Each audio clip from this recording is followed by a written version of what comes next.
আসসালামু আলাইকুম বন্ধুরা।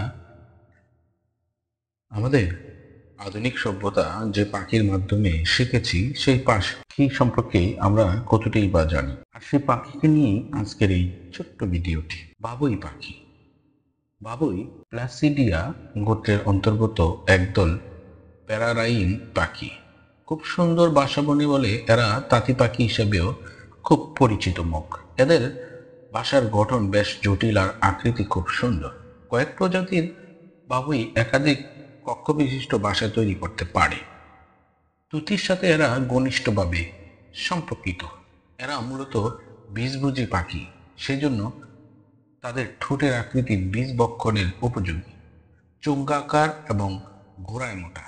অধিকাংশ বাবুই প্রজাতির আবাস সাব সাহারান আফ্রিকায়, তবে কয়েকটি প্রজাতি এশীয় স্থায়ী। অল্প কয়েকটি প্রজাতিকে বিভিন্ন দেশে অবমুক্ত করা হয়েছে। এরা দেশি পাখি। এরা বেশ দলবদ্ধ প্রাণী আর কলোনি করে জীবনযাপন করতে অভ্যস্ত। বেশিরভাগ বাবুই প্রজাতির পুরুষ সদস্য বেশ উজ্জ্বল রঙের হয়, কিন্তু প্রজাতি তাদের প্রজন্ম মৌসুমে বর্ণের ভিন্নতা প্রদর্শন করে। বাংলাদেশে 3 ধরনের বাবুই পাখি দেখতে পাওয়া যায়: দেশীয় বাবুই পাখি, দাগি বাবুই পাখি ও বাংলা বাবুই পাখি। বাসস্থানের কথা যদি দেখি তাহলে দেখব বাবুই পাখির বাসা উল্টানো কলসির মতো দেখতে। বাসা বানানোর জন্য বাবুই খুবই পরিশ্রম করে। ঠোঁট দিয়ে ঘাসের আবরণ সরায়, যত্ন করে ঠোঁট দিয়ে ঘষে পলিশ করে, অভয় মসৃণ করে। শুরুতে দুটি নিম্নমুখী গর্ত থাকে, পরে একদিক বন্ধ করে ডিম রাখার জায়গা করে, অন্য দিকটি লম্বা করে প্রবেশ এবং প্রস্থান পথ করা হয়। কথিত আছে রাতে বাসায় আলো জ্বালানোর জন্য বাবুই জোনাকি এনে ধরে গুজে রাখে।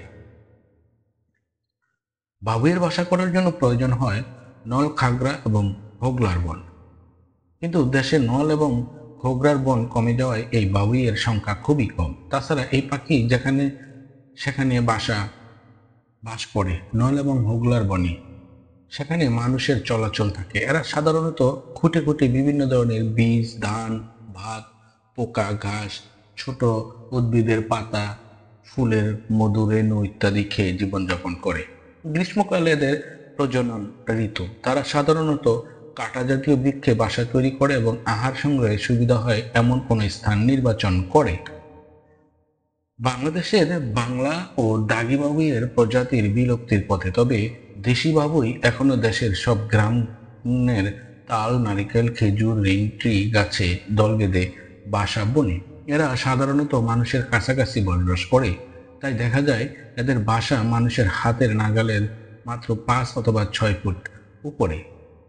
ফলে অনেক অসচেতন মানুষ এদের বাসা ভেঙে ফেলে, আর এ কারণেই এদের সংখ্যা রহস্যজনকভাবে কমে যায়।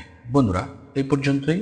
পরবর্তী কোনো ভিডিওতে আবার দেখা হবে। সে পর্যন্ত সবাই ভালো থাকবেন, সুস্থ থাকবেন। আমার এই ভিডিওটি ভালো লাগলে লাইক, কমেন্ট, শেয়ার করবেন এবং চ্যানেলটি অবশ্যই সাবস্ক্রাইব করবেন। আল্লাহ হাফেজ।